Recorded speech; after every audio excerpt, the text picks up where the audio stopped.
સુરેન્દ્રનગર વઢવાણ તાલુકાના ખોલિયાડ ગામમાં અતિવૃષ્ટિમાં નુકસાનમાં 570 માંથી માત્ર 25 ખેડૂતોને સહાય મળતા ખેડૂતોમાં રોષ ફેલાયો હતો અને ખેતરમાં કપાસ સહિતનો પાક નિષ્ફળ જતા ખેડૂતોએ રવિ પાક લેવા સહાયની આશા લઈને બેઠેલા ધરતીપુત્રને વેદના સરકાર ક્યારે મળશે? સુરેન્દ્રનગર જિલ્લાના વઢવાણ તાલુકાના ખોલડિયાડ ગામમાં ઓગસ્ટ મહિનામાં થયેલ અતિવૃષ્ટિથી થયેલ નુકસાનીની સહાય ખોલડિયાદ ગામના ખેડૂતોએ ખેતરમાં થયેલી નુકસાનીની સહાય ચૂકવવા માટે ખોલડિયાદ ગામના ખેડૂતોએ કલેક્ટર સહિત ઉચ્ચ કક્ષાએ રજૂઆત કરી છે.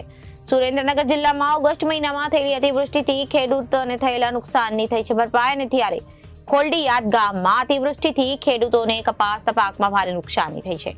ખોલડિયાદ ગામના ખેડૂતો અને કપાસના પાકમાંથી 50% થી 70% ખેડૂતોને નુકસાન થઈ છે અને ખોલડિયાદ ગામમાં આશરે 570 ખાતા નંબર છે.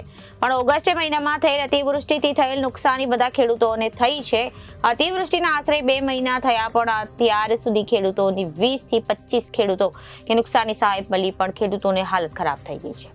હવે રવિ પાકનું વાવેતર કરવા માટે ખાતર અને બિયારણ લાવવા માટે મદદરૂપ થાય છે એટલા માટે સહાય ચૂકવવા ખોલડિયાદના ગરીબ ખેડૂતોએ મુખ્યમંત્રી ભૂપેન્દ્રભાઈ પટેલને ગાંધીનગર કૃષિ મંત્રી, ગાંધીનગર ખેતી અધિકારી શ્રી સુરેન્દ્ર સહિત વઢવાણ મામલતદાર સહિતના અધિકારીઓને લેખિતમાં રજૂઆત કરી હતી.